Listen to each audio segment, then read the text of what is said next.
All right, so today I'm going to be making 2 more worm bins to do some composting inside of my house. And I'm going to use this as an opportunity to talk about composting with worms generally, with the main focus being on composting and how to set up these little worm bins that you can use inside the house. But, I think we'll probably touch on some other ways to compost with worms at a larger scale, maybe outdoors. But basically, composting with worms is a great way to process food waste in a small area.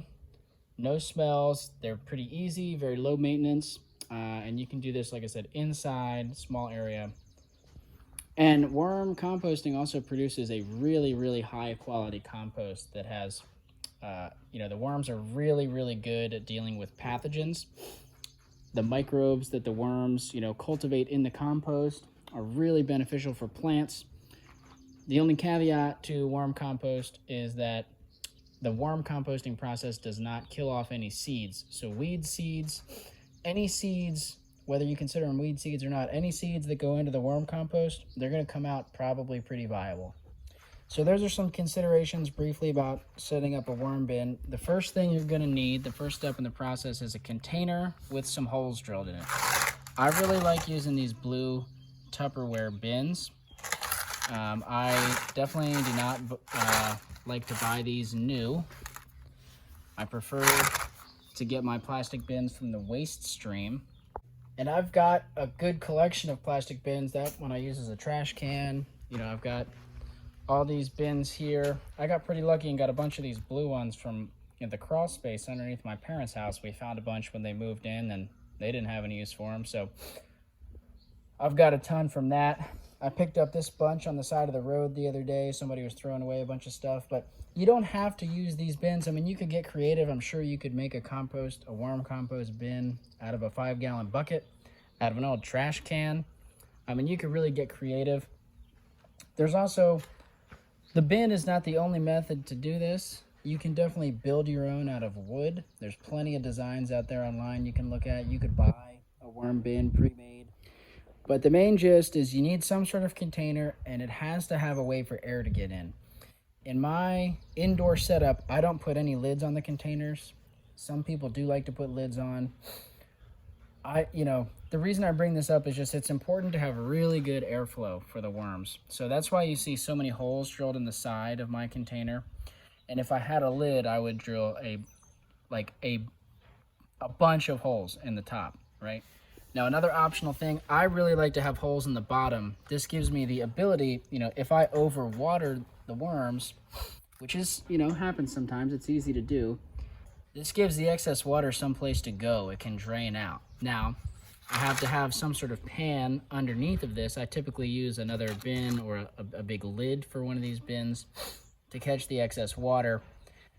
It's definitely possible to do a worm bin that doesn't have holes. You just have to be very cognizant of not overwatering because there's nowhere for that excess water to go, and you don't want standing water in the bottom of your worm bin. The next step is pretty simple. We're just basically going to fill the worm bin up. Now, what we're filling it with is going to vary depending on what material you have available to you. For me, I have this huge pile of this is leaf compost, basically just, rotting leaves collected from the county that have been sitting in a pile for a few years. And breaking down, there's some wood chips and things mixed in, but it's mostly leaves. And you want to fill your bin up with some sort of material. Like I said, I'm using leaf compost, but some sort of material that can act as a bedding or a home for the worms. And when I fill up the bins, I'll show you roughly how full I fill it. I don't think there's any, exact amount that it has to be, but maybe somewhere around half full, give or take, with the bedding material. And that's going to serve as a place for the worms to that'll be their home, a place for them to go and live in, basically. Worms eat microbes, bacteria, fungi, and other microbes, so they will be able to get some nutrition from the leaf compost because there's microbes in there. But they're going to be getting a lot of their nutrition from the extra food that we add into the pile after that. But we don't want to start the worms in just a big pile of rotting food waste because that's going to be really smelly and messy. They're not going to be able to, eat the microbes and break down that food fast enough for there to not be smells and flies and things. So it's good to have some sort of bedding material to kind of dilute some of that smellier waste and give the worms a place to go. So just to recap, First, you have to get a bin, drill holes in it, or create some sort of container, however you want to go about doing that. Then you get some sort of bedding material like this. Other examples of bedding material, you could try using sawdust. You could try using, I have fresher leaves over there. You could try garden soil. You could try maybe like, probably you wouldn't want to do pure sand, but you could mix sand and compost. You could use other types of compost, you know, potting soil if you had it. I know people definitely use cocoa coir and perlite. I try to not, you know, my philosophy is I want to use things from my environment locally first if I can. And if not, only if I've exhausted all local options, then will I turn to something that has to get shipped in like cocoa or peat. You know, I'm not judging anyone that uses cocoa or peat. If that's appropriate for you and your situation, you know, use it. It definitely should work as a bedding for worms. I think people even try using a shredded newspaper, shredded cardboard as a bedding. I can't say I have experience with that, but I'm pretty sure that it works. Bottom line is get creative with the bedding, use whatever you have available. And the next step is going to be to get the material hydrated adequately. Something I really like to do, but I don't think is necessary, is I like to put some aged wood chips on the bottom of the bin, maybe like an inch or so thick. And you can see these wood chips are really aged. There is a whole mess of fungi growing in here. This is a huge, I mean, there's leaves in here too. This is a very valuable resource to have. And if I don't have aged wood chips, I have used fresh wood chips and fall leaves kind of mixed together, but I like to have some sort of brown, woody, carbon material at the bottom of the bin before I fill up my bedding. Now, originally when I was doing this, it was kind of just an intuition thing, something I wanted to do. It felt like, you know, those wood chips, maybe they would soak up some of the extra moisture at the bottom and start to decay and promote fungal growth, and worms can eat the fungi and so forth and so on. It's also kind of like mimicking hugelkultur, I guess, in a way. You know, basically just burying woody debris. So if you're into hugelkultur, this is kind of like hugelkultur in a worm bin. And, you know, what I will say is I've seen folks online, specifically Sean over at Edible Acres, do hugelkultur in a pot where you put wood chips at the bottom of a nursery pot, you know, like I have some pawpaws growing in pots over here. And you put your soil on top of that. I have done that quite a lot with trees in pots, and what I notice is after one growing season, I mean, the wood chips at the bottom of the pot are like this. They're just loaded with fungi. I mean, and the trees seem pretty healthy. So I think this is a pretty cool method. I enjoy doing it. It's fun, and I have wood chips. I don't think you have to do it, but if you have aged wood chips for the bottom, I think it's a really good idea. And like I said, if not, you know, don't do it. Or if you only have fresh, I still think it's worth trying, but that's just a little tidbit for you that I enjoy. I'm realizing now as I go throughout this process that maybe I could have mentioned at the beginning that actually the first thing you might want to consider before you get your container, before you get your materials, any of that, is what are your goals and what are your limitations? For me, my goal is to create with these worm bins the most microbially rich and diverse compost possible. I'm trying to, basically farm microbes. I'm trying to generate and produce a lot of microbes in my compost, my worm compost, that I can then put out into my garden and into my nursery and fields and all that. Your goals may be different. You may be trying to breed worms. You may just simply be trying to compost some food waste in your kitchen. And so, depending on your goals, your limitations, your resources, some of the nuances that I talked about may be very interesting or applicable to you, or they may not. And I don't want to set up any barriers, right, to any of this. Worm composting can be super easy and super simple. And so if you want to do it at that simple level for any reason, that's great. You could just get any sort of bin, put some holes in it, put some sort of bedding in it, put some worms in, and you're good. I mean, make sure it has adequate moisture and all that, and you're rocking and rolling. Start putting some food waste in there. You could be anywhere in between. You could be nerding out on this more than me, less than me, as much as me, whatever. I'm going to talk now about some more nuances some more things that I'm trying in order to promote fungal diversity specifically in this worm bin. And I think the name of the game for that for me is just diversity of carbon food sources, because that's what fungi like to eat. And if you're trying to promote diversity in general, the best way to do it is diversifying your food stocks.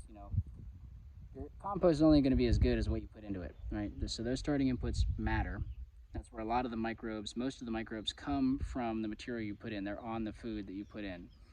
And the only caveat I would put on that, the only general caveat is that when you're starting a worm bin, whatever you're using for bedding or your initial food, all that sort of stuff, you want it to be not hot. You want it to be cool. Worms do not like excessive heat. They like to be like under 95. Really, they prefer to be like, probably like 60 to 80 is a preferred range for worms. They can be fine a little bit outside of that, but if you put in some sort of food source that has a lot of energy, or like unfinished compost that hasn't finished breaking down yet, you'll generate a lot of heat. The worms might not like that. So diversity of food stocks and bedding is almost always good, with that caveat about heat. And I think that's pretty much all I have to say about that. We might have some rain moving in here, so I might have to hurry up and get this wrapped up. And I decided, you can see this leaf compost here that I'm going to be using as my bedding. See how there's no identifiable leaves really in here? This is nice and aged. I have a pile of leaves over here that's somewhat more fresh. And so on top of the wood chips, I added maybe an inch of somewhat rotted leaves. Now I'm going to add, a few inches of bedding of more rotted leaves. This is just to give more diversity of food. So, maybe some of the fungi prefer the leaves at this stage than this stage. I don't know if that's how it works, but seems reasonable, right? Have leaves rotting at different stages. So it just felt like the right move to me, so I'm doing it, and I felt like sharing. I'm going to get to filling this up. These leaves are pretty moist, so I haven't added any moisture yet, but I'm definitely going to have to add moisture in as I mix in the bedding material, and I will show you how I kind of gauge moisture. All right, so the basic way that you're going to test for moisture is called the squeeze test. What this means is you're going to squeeze a handful of material. You get a little messy, you can wear gloves if you want. Add in your material, mix in some water, take a handful, not a heaping handful, just a reasonable amount in your hand, and you're going to squeeze it as hard as you can. Okay, see all those drops that came out? That's way too much. We want, like, ideally 2 drops of water to come out when you squeeze as hard as you can. So there's a lot of excess water in this, which means I'm going to add in some dry material, mix it up, and keep testing until I get that amount of water, 2 drops dripping out. Okay? Another good idea would be to add a small, like a handful or less, maybe even just a spoonful of native soil from wherever you want to spread the compost.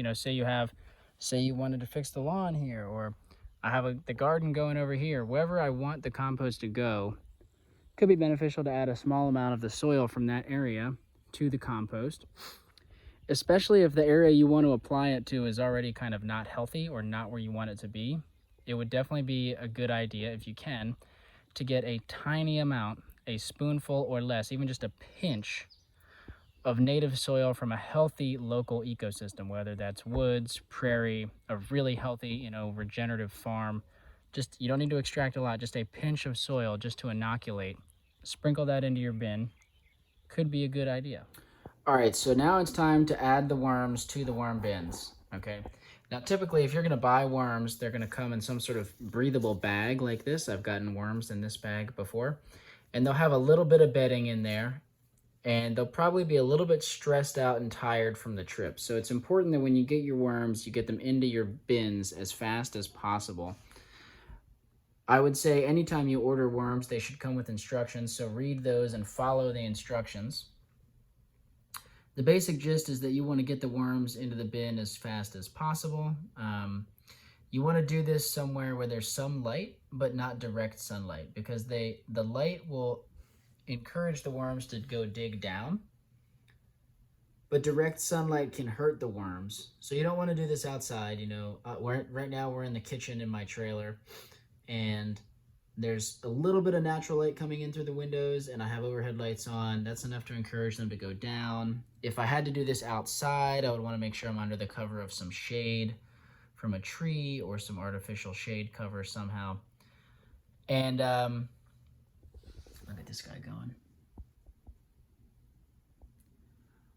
I don't have worms in a bag because I just got worms from a friend, and so we didn't really separate them the way that somebody might if you're buying worms. You typically buy worms by the pound, so sellers of worms want to make sure that they're giving people mostly worms. They don't want to sell them a bunch of bedding. People would get kind of pissed off if they pay for worms and get a bunch of bedding when you're paying by the pound.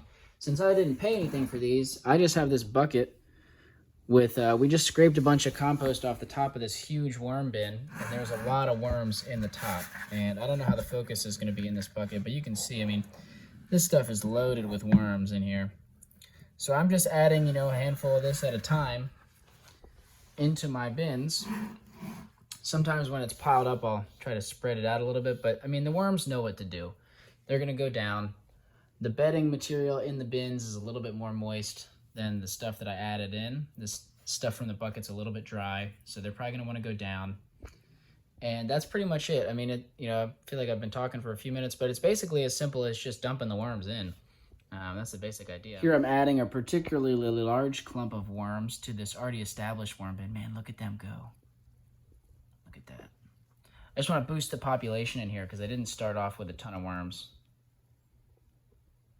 All right, so let's talk about feeding the worms. You've got all the worms in their home now. They're happily, you know, getting acquainted with the space and exploring. I think it's, you know, there's going to be probably instructions on your worms that address feeding, but my general, you know, philosophy or the way that I think about it is this new worm bin, this didn't have worms in it a few minutes ago. They're going to take some time to get acclimated, and I don't want to dump a bunch of food on them right away because they might not be super hungry, you know.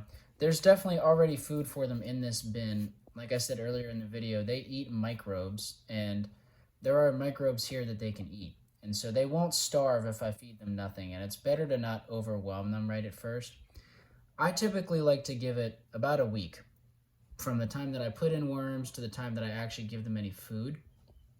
But I want to talk about food so that I can upload this video, and I feel like it's, you know, that's an important piece to have in the video. So I do have these few strawberries that got a little bit soft and squishy. Probably could have eaten them, but didn't really want to. And I think I'll do a demonstration. This is a very small amount of food. It probably won't overwhelm them. I think it'll be okay to put in here. So assume that you've built your worm bin, you've waited a week, it's time to feed them. I still think it's wise to start small and not feed them a huge amount the first time. Maybe something like these strawberries, you know, less than this bowl full of material. You want to do a small amount. And the way that you want to feed the worms, you always want to dig a hole down into this and bury the food waste, because if you don't bury it, some smells could escape as it's decomposing, and that can attract, well, first of all, we don't like smells. We're in the kitchen, right? A lot of people use worm compost indoors. But, you know, smells attract flies, and we don't want flies. Flies are really annoying to have in the kitchen and other critters. So all you have to do to avoid smells is bury the food waste down a few inches. You saw this other worm bin that I have over here has some leaves on top. I think it can be pretty beneficial and helpful to have a little bit of mulch carbon material on top of the worm bin. This also helps prevent smells, and it also helps with moisture retention, all the benefits of mulch in any situation. But anyway, you're just going to dig a little hole. I'm going to try to dig a hole. I'm probably going to disturb a bunch of worms because they're probably pretty close to the surface here. You can see there's definitely some worms in here. And just like that, okay, I take my strawberries, dump them in just like that. Wormies. And then I'm just going to cover it up. That's all we have to do. The worms are now fed. Now, as your population builds and as time goes on, you're going to start to notice that you can feed more.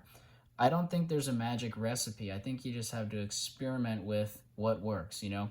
Slowly, every time you feed, add a little bit more food and be keeping an eye on the pile. If there's no flies, if there's no smells, when you feed them next, add more food. Maybe you want to feed them once a week.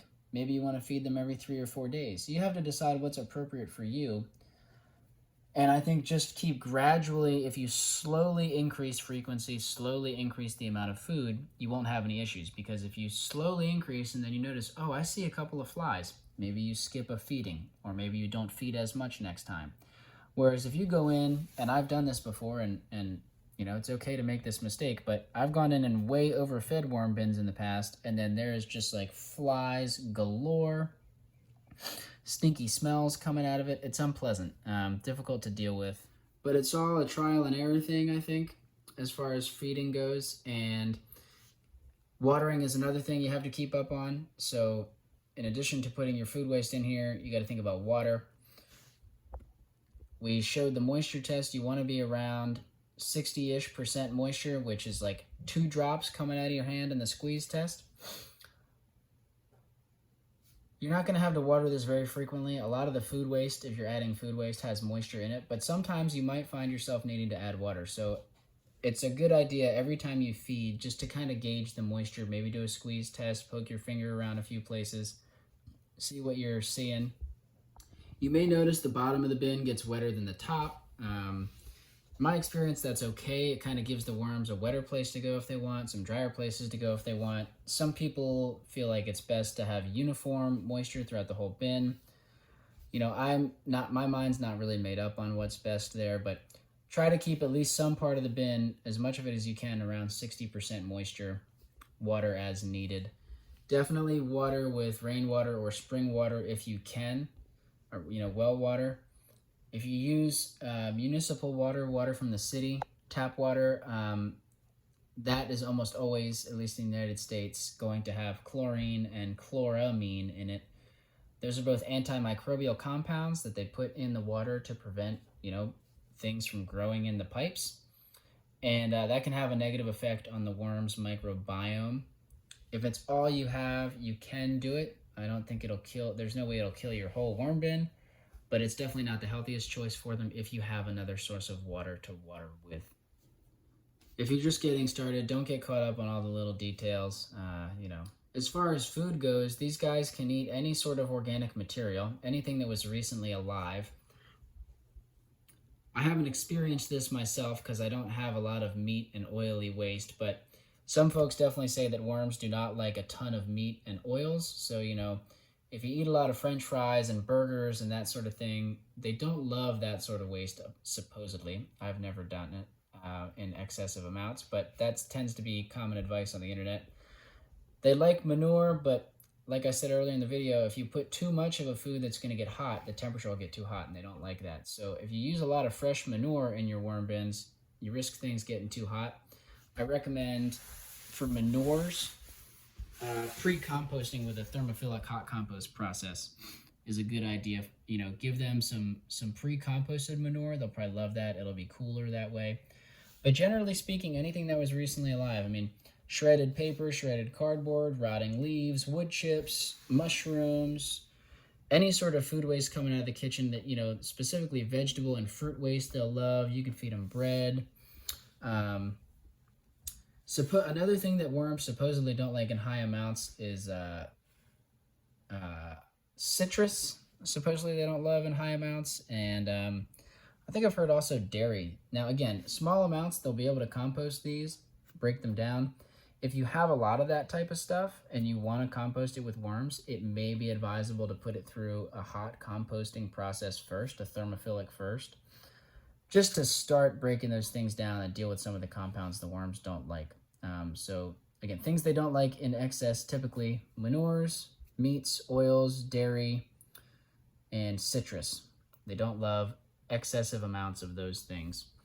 And also keep in mind woody things, wood chips, big chunks of wood, also bones, stuff like that. They can break those down, but they'll take a long time. Eggshells too.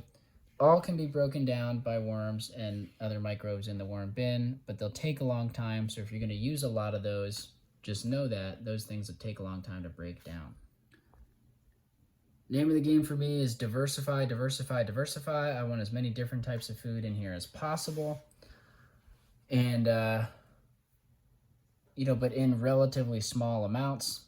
Keep testing and see what works. You know, if I feed a bunch of stuff and they don't like it, okay, maybe I won't feed that again. But, you know, I think it's worth trying all of it. There's always a few explorers that don't like to go down right away. Most of the worms go down, but you can see there's always a few wiggling around on top just for a little bit while they're getting the bin established, and then they'll pretty much all hang out down below. Some general maintenance things. You know, if you overfeed or overwater, if you're having smells, if you're having flies, anything like that, you know, some general things you can do. You can try poking holes all the way down to the bottom with your finger or with a stick. Putting a couple of air holes, well, maybe more than a couple on a bin like this, maybe putting like 6 or 7 or 8 air holes in here. That can help get excess moisture out of the bin. That can help with smells and moisture and overfeeding. Really, the best course of action, I think, in that situation is to add in more dry material. You need something to soak up that moisture, to kind of soak up some of the juices from that excessive food. Mixing in dry material helps. In a bin like this, you know, if it's starting to get full, you can't add in more dry material. You might need a second bin. You might need to take half of the wet stuff, put it in a new container, mix in some dry stuff, something like that. You know, if your bin gets too dry, you can water it. You may find you need to mix a little bit as you water. You know, don't go crazy because you don't want to disturb the worms, but you may find mixing is easier than just infiltrating it in from the top. So those are some general, you know, I can talk in more detail about those situations when they arise for me. You know, I haven't had that happen recently. Like I said, in the past, I've definitely overfed bins before.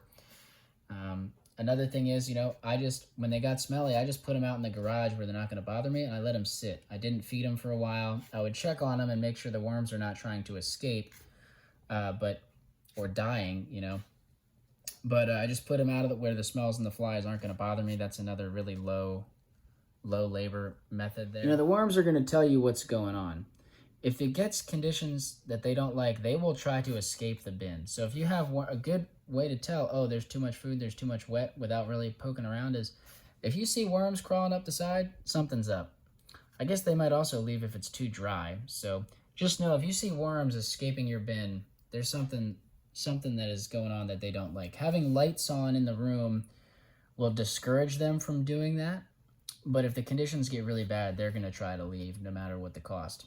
You know, this is why you see worms on the sidewalks and stuff when it rains. They can't survive. It's too wet. There's not enough oxygen in a lot of the soil when it rains. That's why you see them up on the sidewalks and stuff.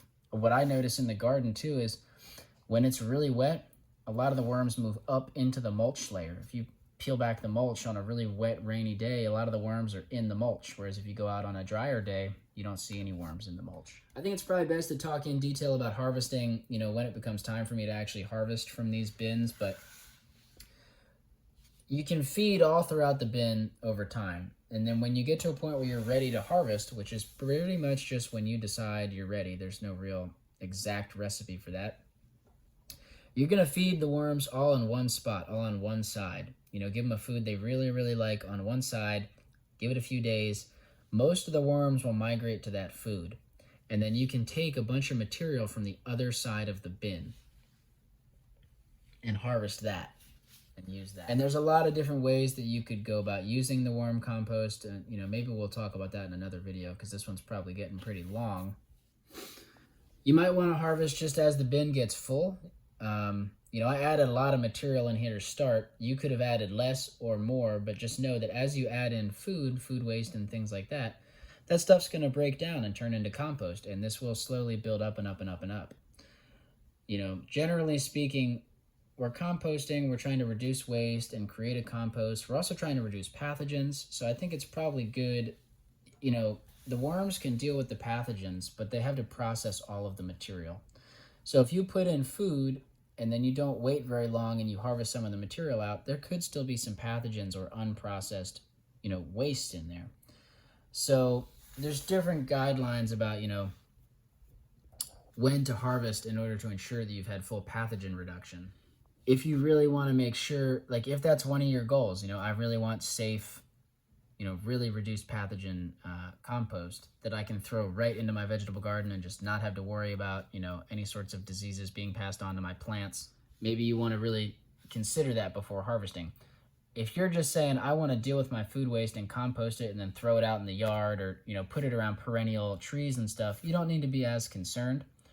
And also, you know, if you're just putting veggie scraps in here, there's probably not going to be a whole lot of pathogens. If you're putting meat and, you know, stuff, you know, eggs and things that might have more pathogens on them, then you might want to be more concerned. Manures also, right, might have more pathogens than, say, like some kale. In these type of bins, if you really want to make sure that the pathogens are processed, it's best to wait several months after feeding the last food. So maybe you feed this bin for a few months. You feed it once a week, twice a week for a few months. It starts to get full. Start a second bin. Start putting your food waste in that. Let this bin sit for like 2, 3, 4 months. Okay, that's one option. And that's honestly the option I like the best. I mean, another option would be to give the bin a few weeks to get established, give it one really big feeding of food, mix in a whole lot of food, and then let that sit for a few months. And if you're doing things that way, I mean, you really could harvest more than just half the bin. I mean, you're letting the bin sit with no food for multiple months. You could harvest almost all of the bin. You have to find some way to separate the worms out. If you're screening the material after you harvest, you're putting it through a screen, all of the big chunky stuff and the worms will get retained and sorted out, and you could start a new bin with that material, and you'll have all the fine compost out at the end. If you want to do what I talked about a few minutes ago with just harvesting half the bin at a time, you put some food over here, the worms all go here, and you just harvest it over there. You're not going to sift it or anything. Might be a little bit harder to make sure the worms have processed all the material in that situation. I mean, just get out there and try stuff, like if you do want to be concerned about pathogens and you want to give it a few months in between your last feeding and then you want to harvest, you could still put a little bit of food down after those few months right over here, and you're harvesting all over there. You're probably pretty safe, especially if this is just like some veggie scraps or something that's low risk, So you could still harvest half the bin that way, try to, encourage all the worms to come to this half with food, and still know that side is really mature. You could even try, I haven't done this, maybe you try feeding this half of the bin for a few months and then feeding that half for a few months and then switching which side you're harvesting from. The side you harvest is the side that's been sitting without food longer. I mean, you can, there's all sorts of things you could try. At this scale, I think anything kind of flies within reason. I have a lot more that I want to talk about with worms as far as like how to use the worm compost, different thoughts around sifting, different, compost teas, compost extracts, just applying it in the garden. And also like talking about composting with worms at a larger scale. Maybe you have a farm or a really big garden and you want to set up a bigger bin than this, or you want to set up, a flow-through bin. All this nuance about harvesting becomes so much easier if you're in a flow-through worm bin, because a flow-through means you have a way to harvest material from the bottom and feed on the top. And so you feed on the top, the worms eat all the food, all their castings goes down below, and then when you harvest from the bottom, kind of no matter how long it's been, that material at the bottom has been processed by the worms. So it's just a lot easier to harvest more regularly and be more safe with pathogens if you are using a flow-through bin. I would like to talk about all that when I have some of that in front of me that I can show you guys and look at. So I'm working on building some more worm composting setups, over at the farm, larger scale, and maybe some flow-through bins that we can talk about. This video is also getting really long, so I probably won't go into more detail now. Hopefully this was entertaining or useful to you. Let me know if you have any questions. And again, let me just reiterate, I'm not a worm expert. I'm just experimenting, and I'm trying to share my experience to encourage you to get out there and experiment. Don't feel like you got to do it the way that I did it. Use this as inspiration or an example, and then go do what is appropriate to you, what you want to do, and have fun with it. Have fun with it. Reduce waste, grow microbes. You are a microbe farmer. Don't ever forget it. I'll see you next time.